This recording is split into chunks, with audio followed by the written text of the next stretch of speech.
civiltà dell'amore. Fratelli e sorelle, costruite senza stancarvi mai questa civiltà.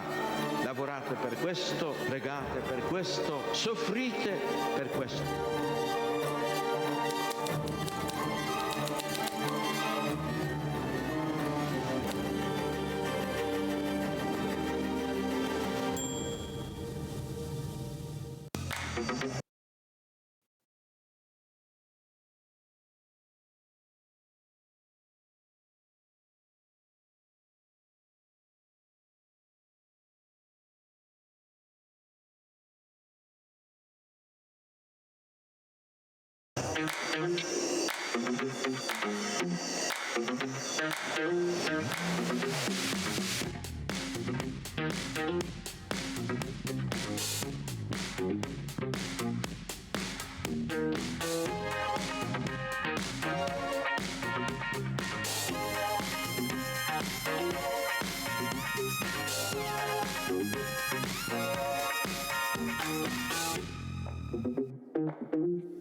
Good afternoon, good evening.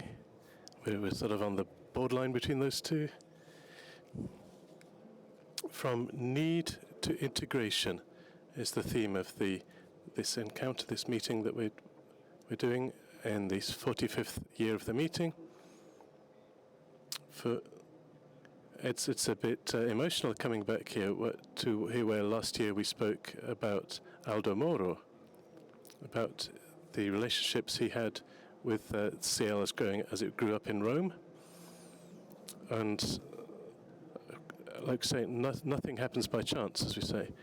Today we'll speak a bit of that Article number 2 of the Constitution, which I think is the one that most resembles Aldo Moro, not only in its references to social formation, but above all, when it talks about a verb that is a masterpiece. It says the Republic recognizes social formations, which in that particular moment that Italian society was moving out of a dictatorship into a much broader horizon of a republic.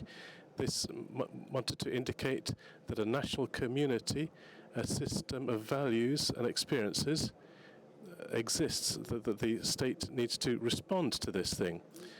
Otherwise, politics would become dictatorship. If there's no national community,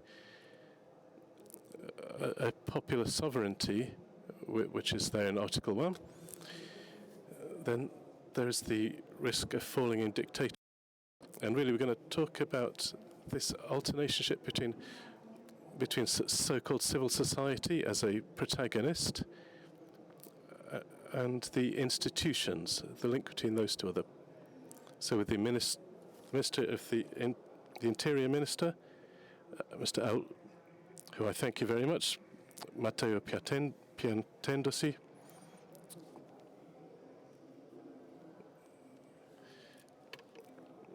So the way we want to start off is a rather worrying picture for perhaps internationally temporary reasons or contingent reasons. The principal problem that's hit our country recently, in recent years, is inflation.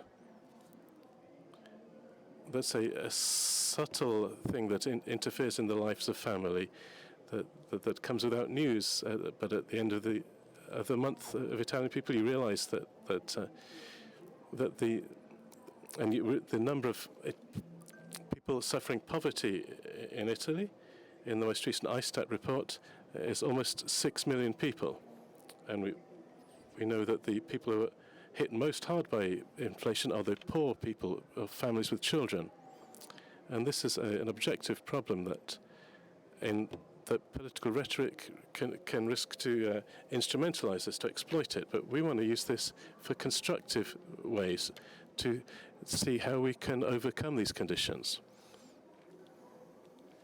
We've got two excellent excellent guests who are guests of the meeting and bringing their experience to us. We have Alberto Sinigallia, the president of the Arca project, non-profit.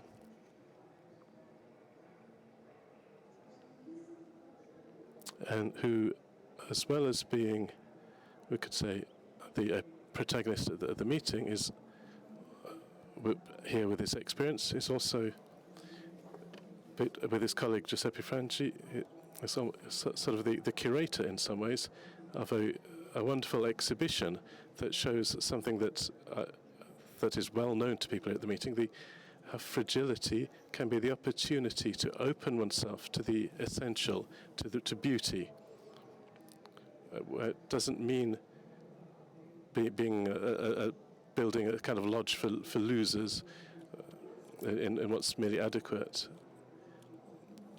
We want to once again say that with the Constitution in our hands, that the life of man is the problem of all of us. Every one of them can realize it in the way that is possible to him. And the other guest is Ceresa, who's the CEO of Randstad, which is a company in the human resources sector, and once again, the centrality of the person figures highly there as well. And certainly, both these experiences that we'll hear about interact very well with the Constitution, because it's with the solution. Because civil society being thought of as against the institutions, that doesn't work. A country works when everybody does their part. So in giving the word to Mr. Sinigallia, what helps us is that he's a technician, if you like. Before becoming the Interior Minister, he had the experience of being someone of solutions. He'd had a great deal to do with civil society institutions. So I'll pass the mic to him, and think maybe you can tell us about how this meeting came to be. So the exhibition that Frangi said that this reminds us a bit of a famous song by Angelo, but from the most despised things can come out an elegy or a recall to the beauty of things. I'll stop myself here, please. Thank you. Yeah, it's really like this. The aim of the end of the exhibition, we have some textiles that put some leftovers of textiles that put together are really beautiful, and this shows how fragility does it. I don't want to give a sort of spoiler about the thing, but we start walking on some remains and we of ceramics, and then we get to see a sculpture. So this shows how it's not just that how the human is like this. The small remains can be brought together into something beautiful. People experience this every day, that this necessity for a relationship, for help with your family, with institutions, with organizations, to do a journey together to find ourselves without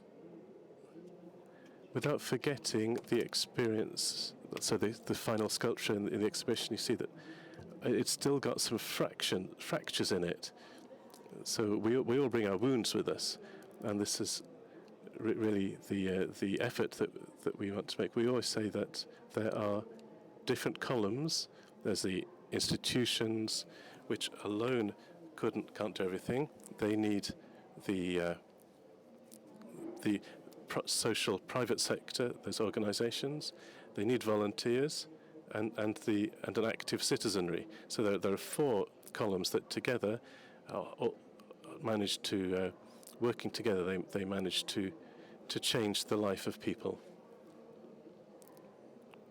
Another thing that comes out of the exhibition is that we can't do anything if the other person doesn't want us to. So we don't substitute people, but we accompany them in their freedom, in their desire to change their life if they want to.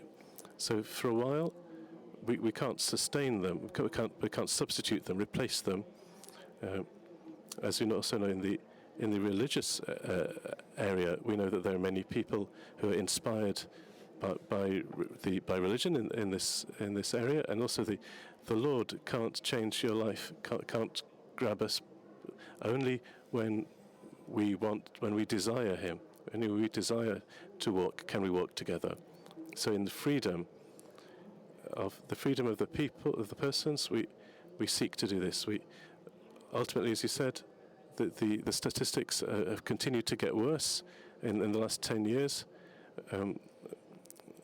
We're really busy, really involved in reinserting people and reconstructing this journey. So chronic troubles cost a lot in terms of welfare. So there are various creations of the social market things so that people who can't manage to get to the end of the month don't wait for executive strategies, but manage to have a balance in their own economic situation, even before having to lose everything. Because we know that a mum with a child, if she goes into a community, the father goes away, then the social costs of this are enormous. So we've got 150 homes for housing people, and starting from the presupposition that your home is not a destination point, but a starting point, because without a house, there are certain experiences shown in the exhibition. Without a home, you can't really start a healthy relationship with your neighborhood. And so housing first, this formula that we've sort of imported, if you like, from America and from the Northern European countries, shows that people in a brief time can start to re-establish their concrete situation. So come and see the exhibition. That's what I like to say. I'm not actually the curator. Frangi is. I don't want to steal his thunder. You're the curator of experience, we could say. Maybe, yeah, that's true. But Frangi was really magnificent in the way we've pulled this together. It's an exhibition of an experience where you go to experience something. We're really very satisfied with how it came out, and we want to take it around schools, because we believe that even the volunteer sector, the voluntary sector must start from the young people, this new generation that the meeting teaches, because the meeting is magnificent, but all the people who hear ask, what do you bring home from the meeting? They say the energy, the enthusiasm of the volunteers. So this new generation of young people who manage to really give an energy, a harmony to their own life is fantastic. And I'd say personal things. My son, who's here, didn't want to go on with his studies. He spoke with somebody here, and he said, "Dad, Mum, maybe I've decided to carry on studying." And so the volunteers here is kind of a contamination. It's something magnificent. And I want to bring this in schools, so we want to create a traveling exhibition to bring this to the children of a new generation, so that from voluntary work, from citizenship, you can change yourselves and other people. This is the the experience of our 500 volunteers who every day are on the streets of the largest cities to help people who want and to help and have needs of help. And I really always thank our, as well as our professional workers, also our volunteers, who without them we couldn't manage to do everything that we do.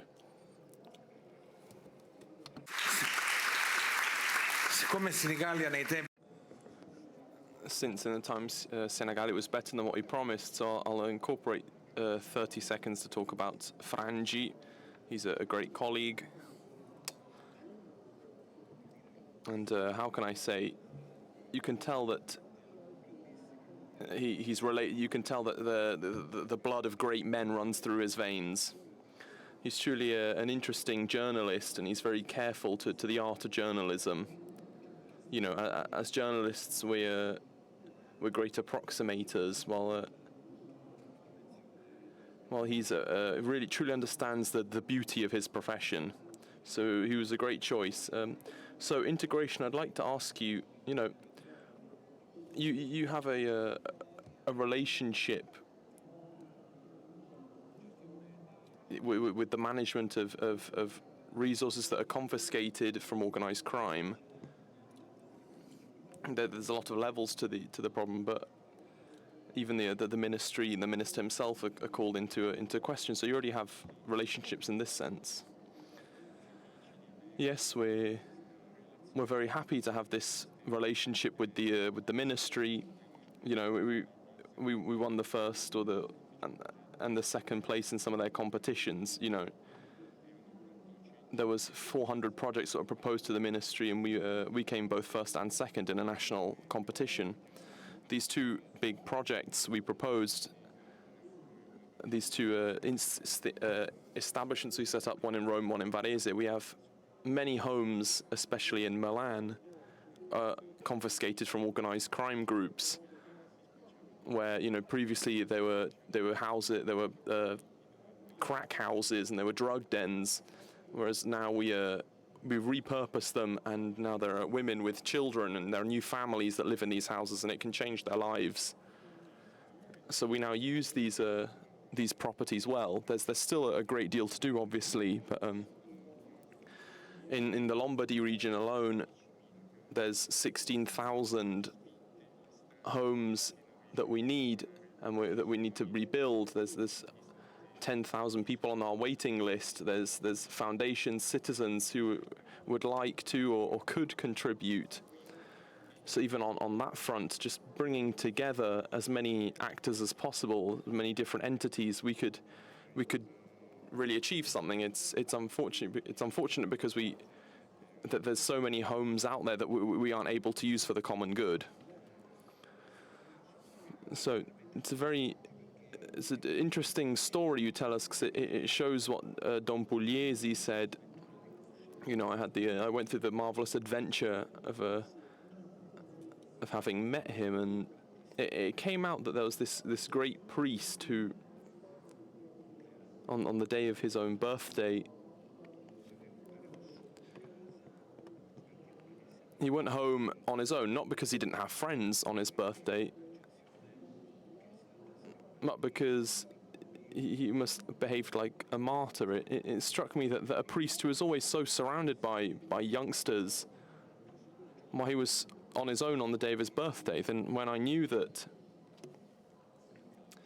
the man who'd killed him was smiling, that I don't want to know that I was moved. It was I tried to join the dots, but you know, Don Pugliese wasn't a man who fought against the mafia per se. He was a witness to Christ, who understood that the best way for him to exist in the place he was to favour work, to favour people's initiatives, and this was what made him a target for organised crime.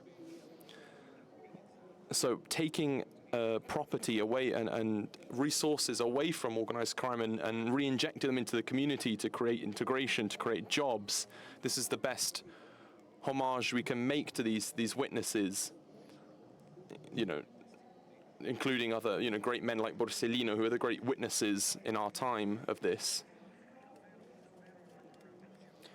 in truth, we can't get used to this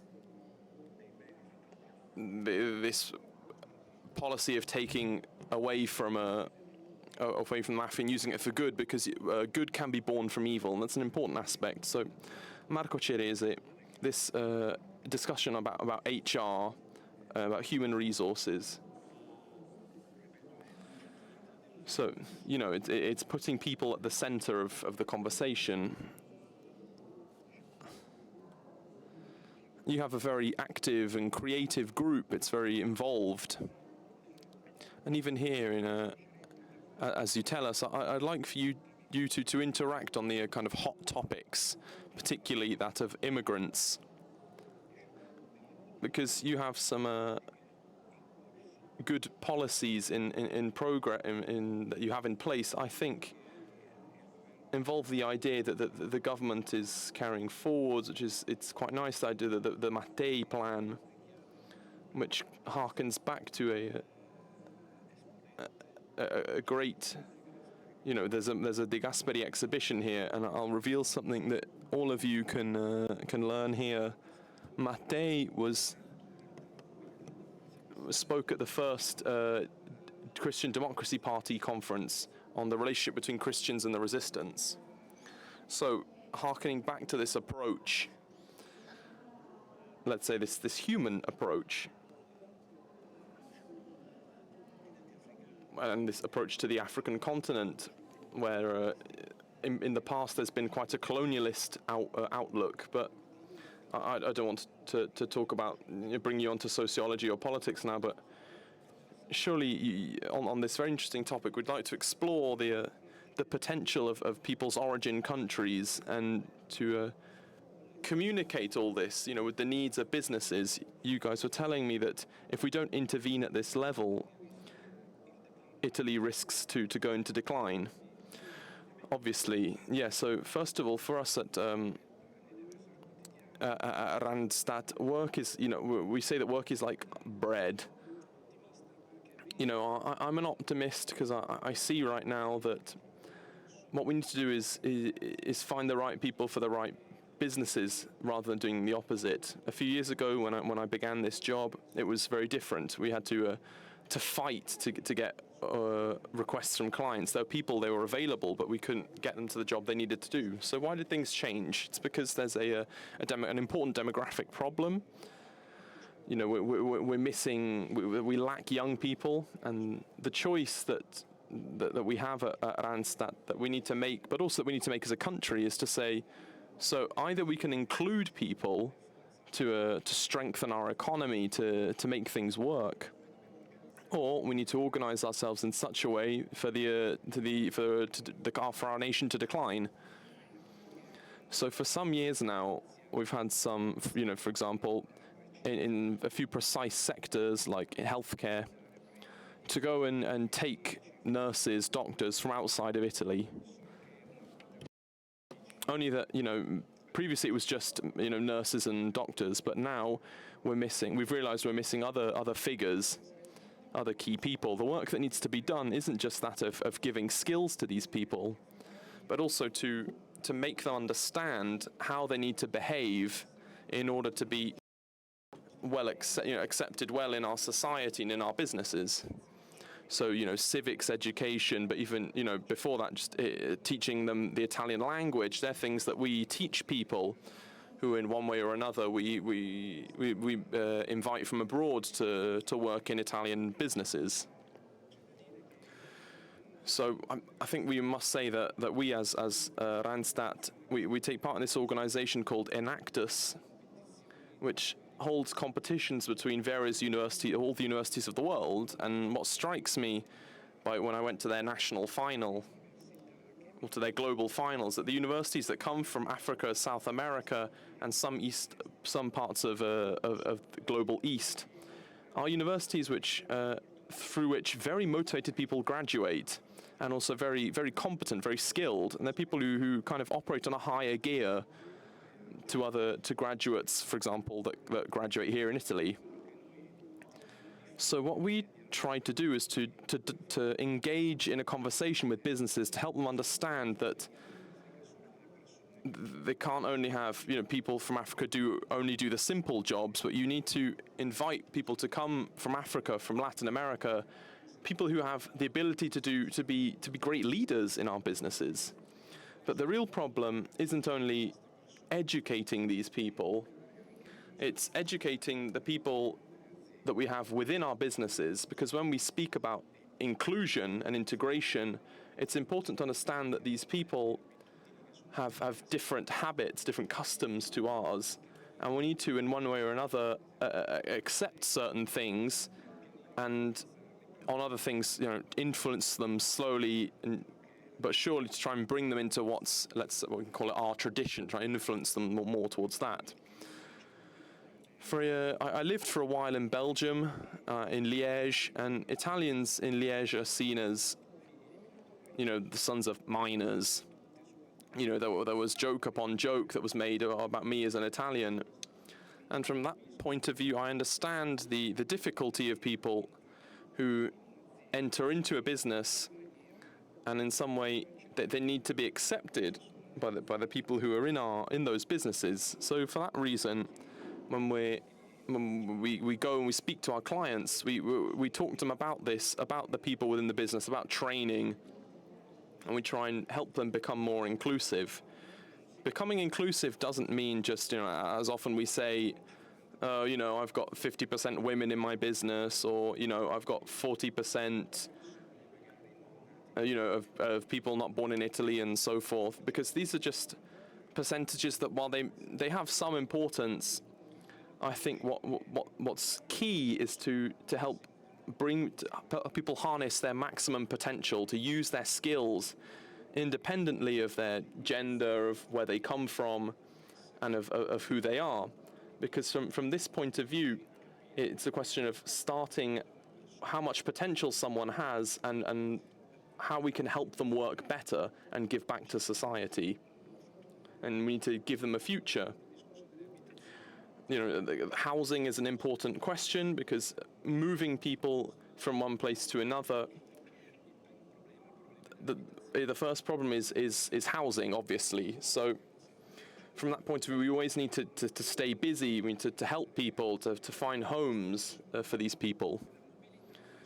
So this kind of mobility isn't just an international question, it's national as well, it's internal. And in the last couple of months, I've often been going to the southern regions of Italy. I was in Sicily, in Calabria, in Puglia, I was in Basilicata.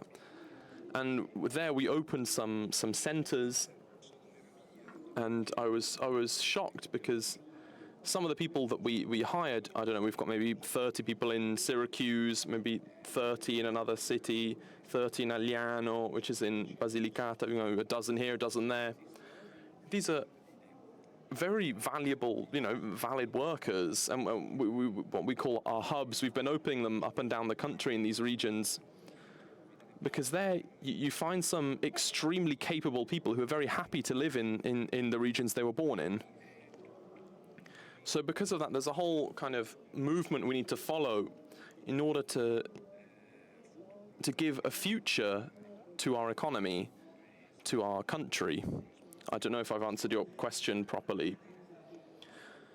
So, I just wanted to ask that, you've been quicker than I expected, and there's something that a colleague of yours asked me yesterday that struck me and that I think is interesting in the discussion we're having between institutions and the Ministry of the Interior, and that is, in inverted commas, what I call engaging people coming from abroad without a kind of an intermediary, an inclusive intermediary. It's risky even as far on the security point of view, because you bring together the question of job security and immigration. So we see it on the very tragic statistics about workplace security. Immigrants are unfortunately an essential component, and of our work, of our economy, and they suffer greatly. If someone who doesn't know the word fire, how do you teach them workplace safety, and it's an important aspect.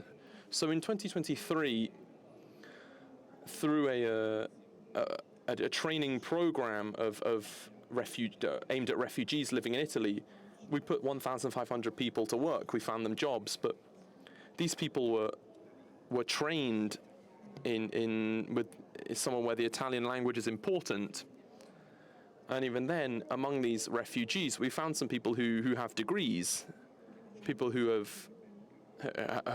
had a good career before they had to flee their country. So our job is to prepare these people to enter into the world of work in Italy.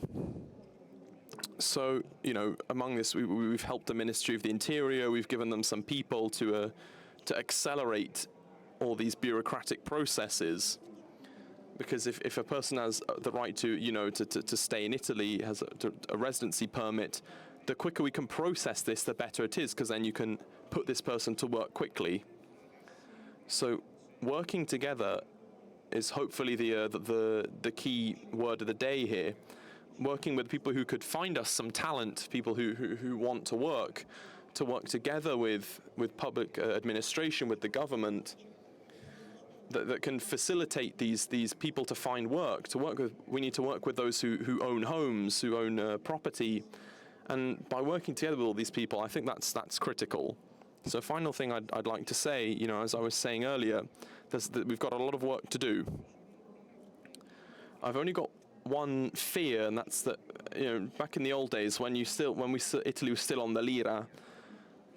When our economy wasn't so good, you devalue the lira, and then things would sort themselves out. But these days, speaking with our Randstad branches in other countries, our salaries struggle to grow, and this has led to us having a kind of a level of poverty in people who maybe do simple jobs, like I said earlier, and as you said, who have families that might be larger than normal. The effort we're making is to work, even with trade unions, to try and organize ourselves in such a way that people can have a salary that allows them to live with dignity. We also have to say that the level of what we call living with dignity now is different to when it was when I was a youngster. Back in my day, people we needed less to be happy, but now with the bar's higher with social media and everything. But these are things that we're working out, but that on a global level, Italy right now is we're not too bad. In some other countries to our north, there are countries that are worse off. So thank you. Thank you for staying within the time we gave you.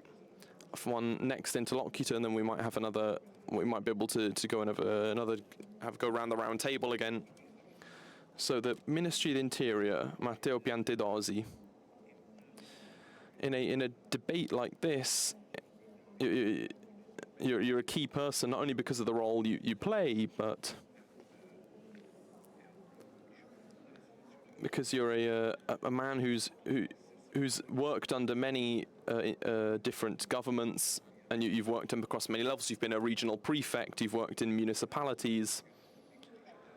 There's something that strikes me about your where you were born, but we'll maybe talk about that later. But you've been a prefect in a lot of cities before. And there's a great tradition of I remember the prefect Manganelli. I remember many great prefects who have fought against domestic terrorism.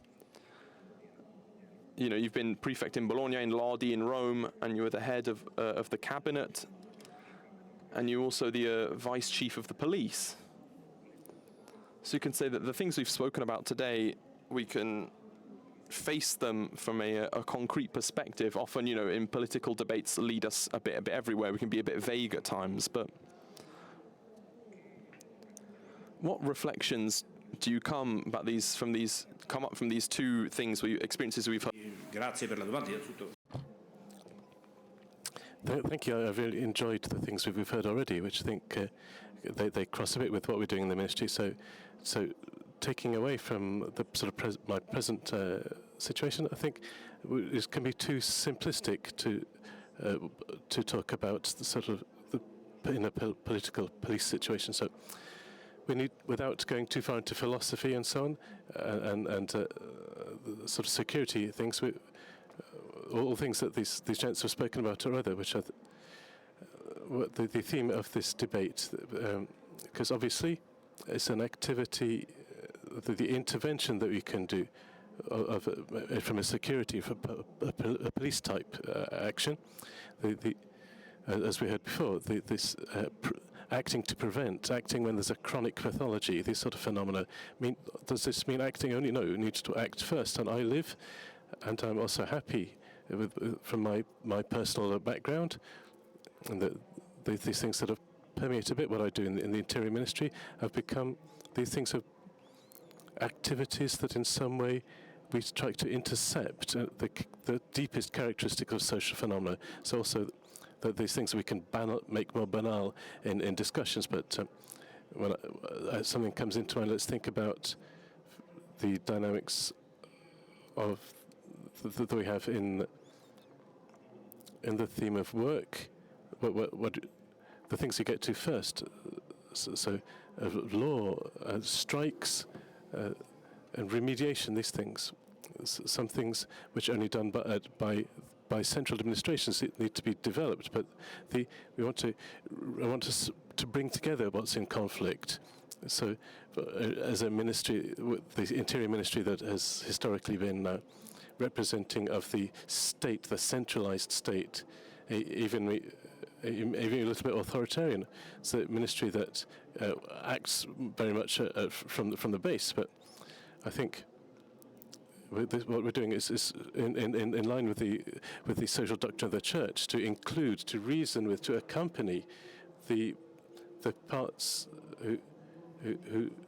where there might be somebody who maybe with a paternal approach that we can induce pull things together in conflicts that otherwise we wouldn't be able to heal. So a couple of so I'm not criticizing anything, but a couple of observations that we. So think about immigrants for us citizens, the new citizens.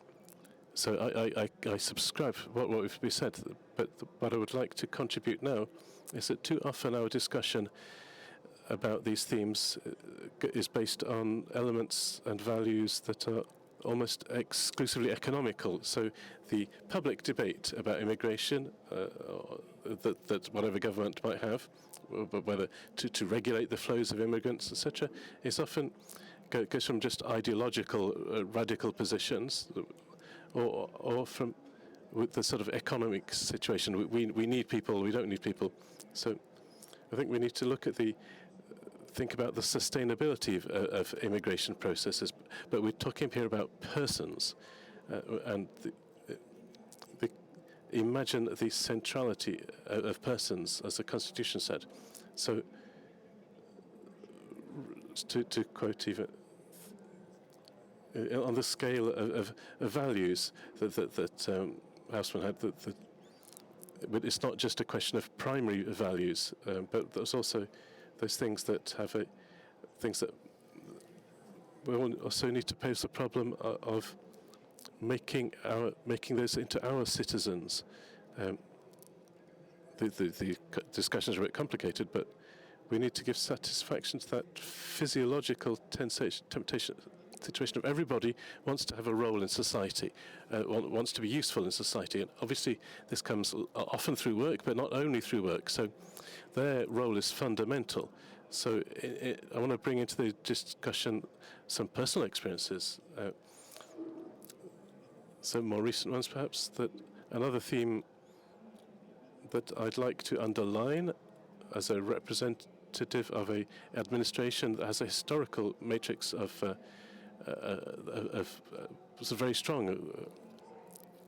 So the Interior Ministry is somewhat a symbol of the central government, but what we are talking about here there's no state organization that can have the illusion of managing itself in autonomously what are the phenomena of great complexity. So without the role of Arca, so we need subsidiarity.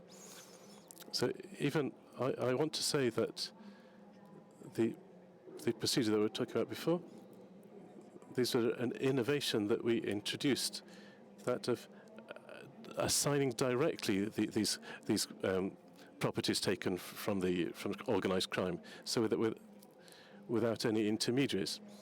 So the possession of goods in one's portfolio, often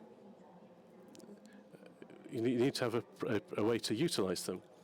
So in the third sector, where it has a clear idea, a clear vocation, to make these things useful straight away, even from a symbolic point of view, the value of giving them back to society that was the fruit of criminal activity, so giving back to society what was taken from it. I say it very humbly.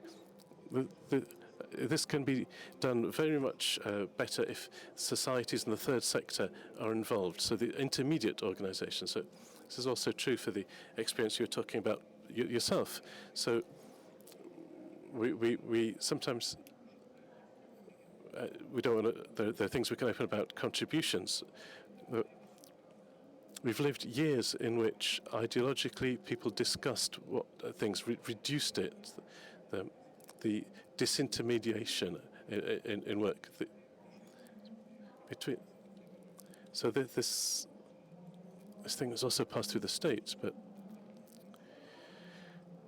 someone wanted, the governor could intervene immediately on the citizens. So this might be an illusion from the historical way that social media works, that people have created this sort of disintermediation. But from the typical complex situation, nobody seems to be no government, no form of government can take away from what are the social organizations. The intermediation, because this means arriving better with the gaps within life, the civil life, the life of every day. So the needs that we have. So being so the prefectures are important, not just the central government, but that everybody puts at disposition the context where they're living. So this, we don't just differentiate the perception of need, making an offering in a way that's differentiated, so creating mechanisms of inclusion. So for civil society. So it's very important for the government and the institutions that are responsible for this to do through a countrywide thing that works in different regions. So even, I think this is the object of discussion for years, but I'll finish up. So looking at the question you asked me, I've cited some experiences which can perhaps be useful. I've had a fortunate career. You talked a bit about my background. So we're both proud of coming from our city. So my mum is from Naples, and that's part of my origins that I'm proud of too. But also the great part of my institutional work had happened in Emilia-Romagna, where we are now. So this is my adoptive land. So this is part of my heart has remained here. I'm not judging myself, but everything that's good in life, I think I've learnt here. I don't know what other judgments people can give, but so done from experience of many of these things we were talking about, of a society where inclusion, the valuing of what are the needs of everybody that needs to find their own role in society. So there's something important. I personally have learnt that here. I think I better stop there, but let's say that thank you. You've all been quick, so this gives us a chance for another round of questions.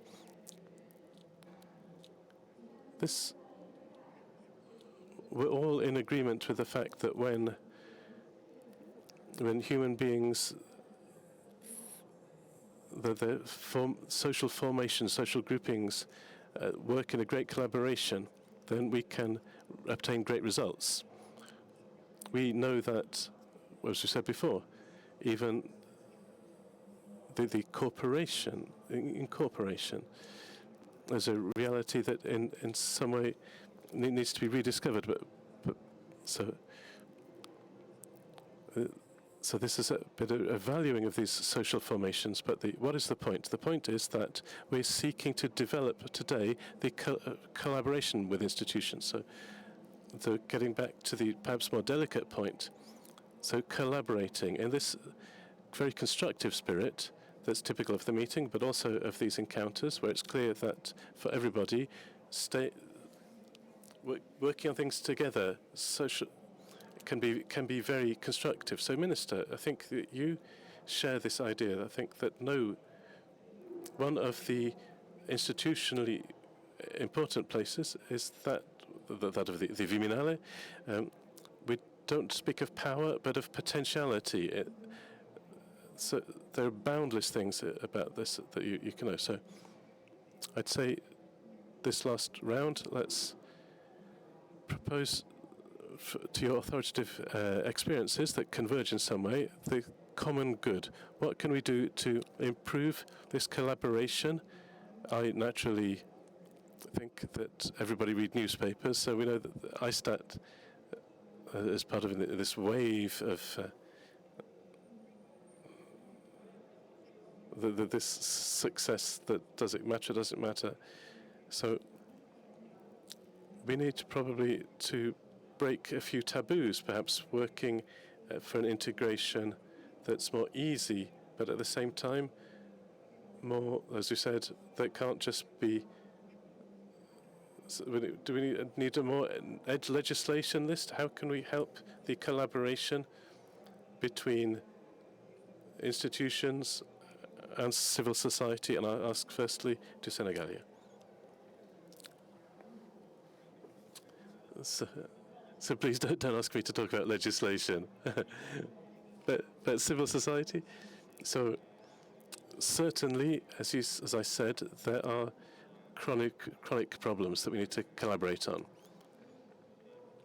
Fundamental prevention, as we said, because there are, for example, there's a great problem. 23,000 in Milan. There's 300 people a month in Milan alone.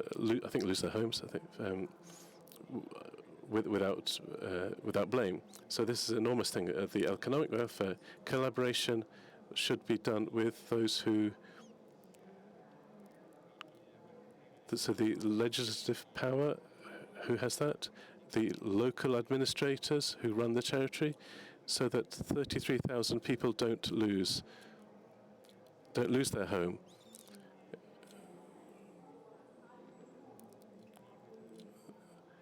The education is certainly fundamental. We said, without schooling, without education, the civic sense of people, what exists only speaking in sporting terms.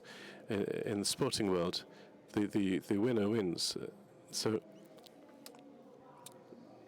in the relationships in society, we can't be one who wins and one who loses. There's only winning and winning.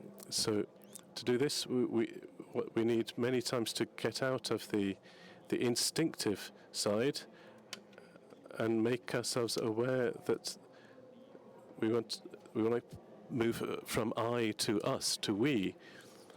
So think of those who are other than us. We put that in the exhibition. For who do the stars exist? So we all harmonically, in harmony, work together.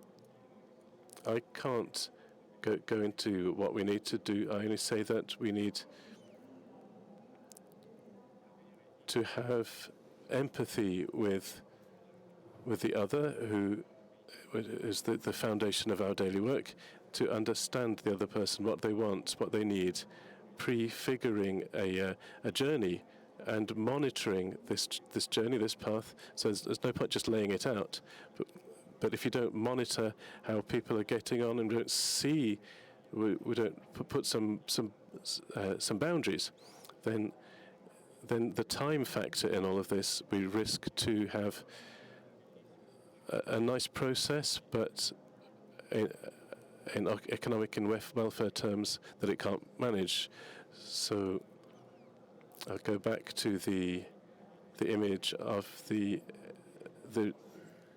if you don't do a network between all these needs, then to make a network, it means following every hole in the net means following the lines of the net. So we say net is full of holes, but we need to follow the lines in the net to see where not to fall, because at the legislative level there are things that we can share, but then in practice, when we're talking really of in practice things don't function. So we need monitoring is a fundamental activity. So we're a foundation, but also a business, if you like, and we monitor all our processes that we work with. So without monitoring them, without looking at the timing, then the final accounting that we've done, we risk to fall through the holes in the net. So thank you. I must say that in the discourse that Ceresa was doing, this cultural approach about integration, cultural in meanings that the beauty matters, the fact that in a picture, for it to work, it needs to be seen in its togetherness. So this double work of integration, not an indoctrination, but a reciprocal work of recognition that favors integration, that helps security, safety, and all. So you work in an area where the relationship with the institutions is very important. Have you got any suggestions about citizenship? So I say this to my journalist colleagues who are listening. I think that it's important to listen to each other and to understand what are the objectives of each one of us. After this, there's some things we shouldn't do. One is saying always to other people what they should do, and not instead spending a bit of time thinking about what you can do. And then we need, once again, to work together to reach the objective. That this could be a very broad objective, or it could be an objective that's very much more simple, tangible. So thinking about citizenship, what interests me, but I must also think about that I can't work only for my own interests. I need to work for the interests of other people. So I need to work for the interests of businesses. If I think about hospitals, what they say to me is that I need nurses. If not, we'll have to close some departments, close the wards, and then if the wards are closed and somebody's ill who comes, then we're stuck. So I think about their interests. The interests of the nurses is that of having a work that is decently paid. So it means they don't have to work 7 days per week to make the ends meet. So the interests, for example, of our state can be that of having a state that is well organized, that is safe, and so on. What we need to do is understand these interests of each of us and then manage to reach and do things that manage to satisfy the needs of everyone. I think that it's possible.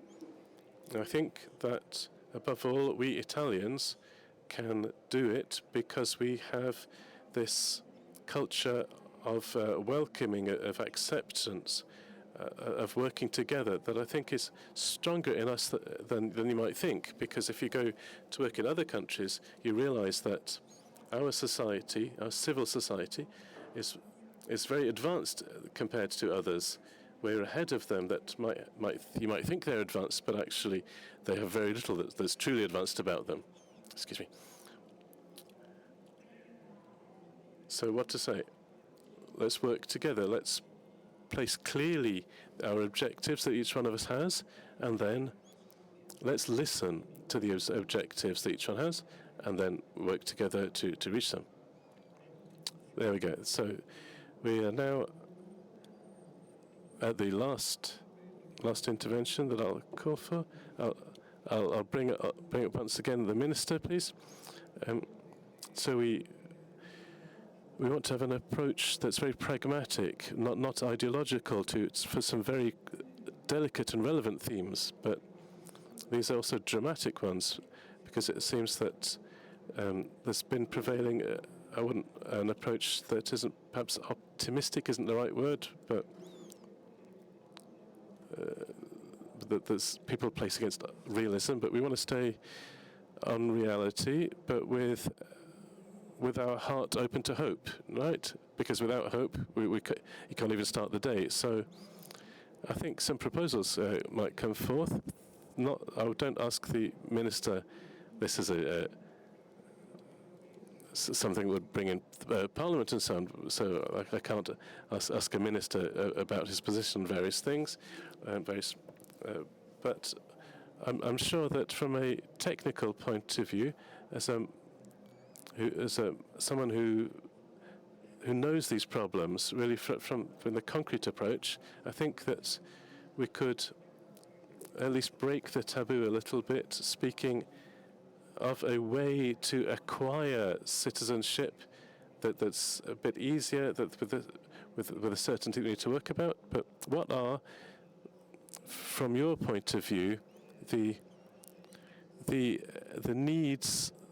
Though I want to say, I've really appreciated this discourse that approach mustn't be just economical, because otherwise it seems like we're sort of like an enlightened slavery. We can't unite ourselves to this thing. So there's all everything about the life of these people. So I think the interventions that we've seen show the fact that we need to know. There needs to be an openness. We need to find in the idea that we are all human beings. I'm saying something straightforward but banal, but I think this is something that it's not actually that banal. So let's break a couple of taboos, and so the economic discourse can be the signal about this, but as the Interior Minister, how can we take a step ahead on this direction?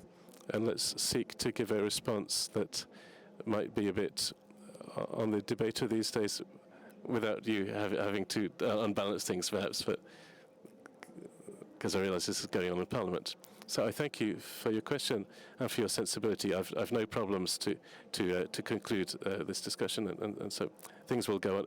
The parliamentarians will express their own views, but I'd say that even the best cars, the best machines that work well, that go fast, that are shiny, Italians can make those as well. So we want to clear the field of every doubt that this discussion, if it serves to update the panorama about a country like ours on this theme, it's very important for the new citizens. So the process of integration and their greatest expression behind the conceding citizenship to people, the Italian citizenship for the new citizens is definitely should happen. Very good. And it's not just I say it because I'm a technician, but I'm used in some ways to linked logical elements together. But I think that it should be done conditionally. And not ideologically, but we need to start from a datum that in our legislation, which allows many concessions, allows for most people to come in Europe. So, we are the first placed country for in the list of giving citizenships to people compared to the number of residents. So In many cases, in these percentage calculations, we have almost twice as many as other countries like Germany and France. So it's not that we have a background of total closure. So if I can interrupt, but if we don't start a course together with the institutions, then I'll give you technical news about this. Some say that Article 4 of the law that governs citizenship, there's a little bit of jus soli which says who's born in Italy has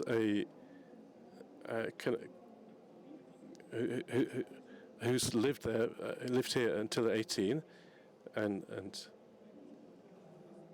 despite what I've read in some newspapers say, they are institutions. There are ways to do this, but all the organisms that the effectiveness of the period of how long you stayed. So what about not to talk about going on holiday elsewhere, but among the elements that are valued for constructing it this way, that's also being at school. It's often not named, but this is already seen as part. So if you've done 18 years from birth, with having properly gone to school, that's already something that gets evaluated. So I'm not saying this to contradict things, but to express, but to say that. This is a fact. It's a fact. We don't need to debate this. So we'd do better to concentrate on given what we've said, what is the real needs, what sorts out this integration, what realistically, the specifically aimed things that we can do for our system. So I'll repeat. It's that which allows citizenship, as I said, for more than 10 years, we're the ones who've given citizenship to more people than other countries.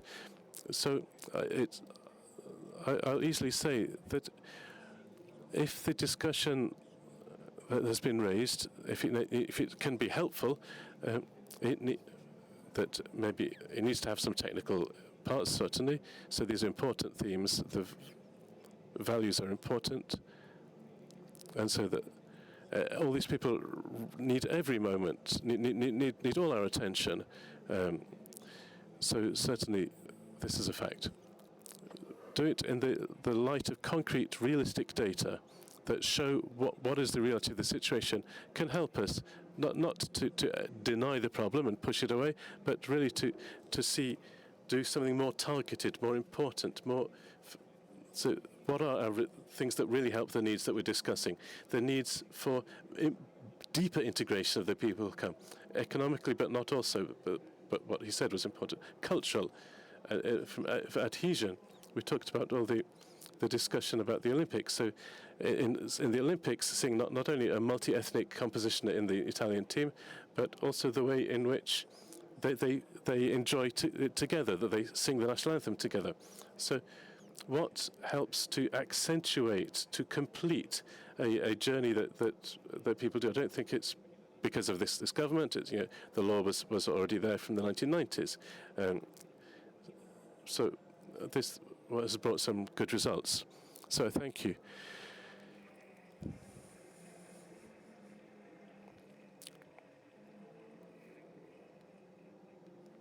I thank the Minister. I hope to summarise well that if the political forces in Parliament can bring results without ideology and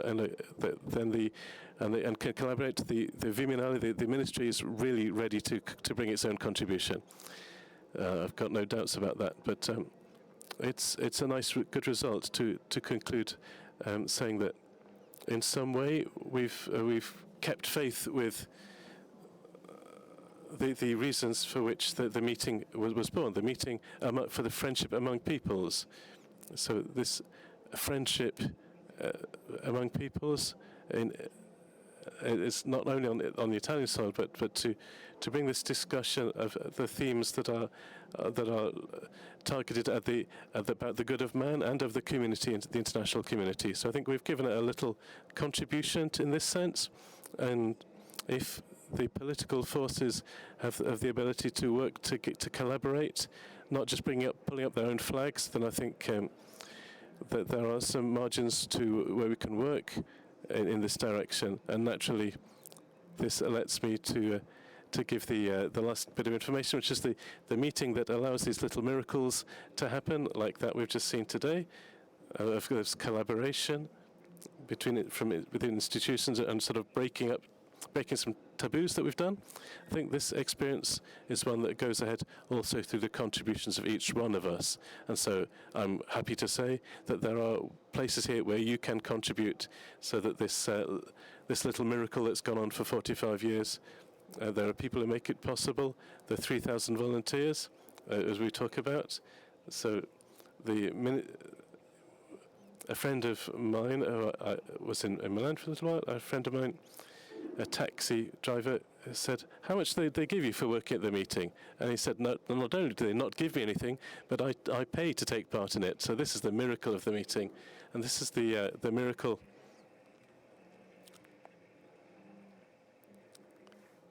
which makes it possible to open some little workshops in some ways that we've given our little contribution today for building a more just and more human society. Thank you all.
Civiltà dell'amore, fratelli e sorelle, costruite senza stancarvi mai questa civiltà. Lavorate per questo, pregate per questo, soffrite per questo.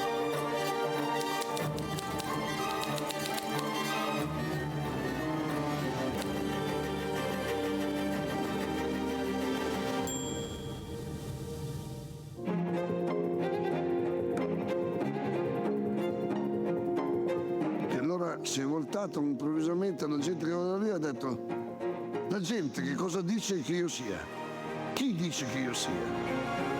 E voi chi dite che io sia?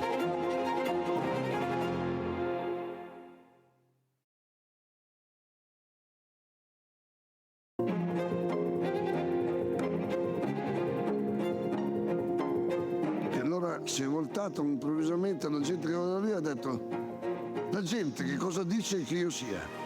Chi dice che io sia? E voi chi dite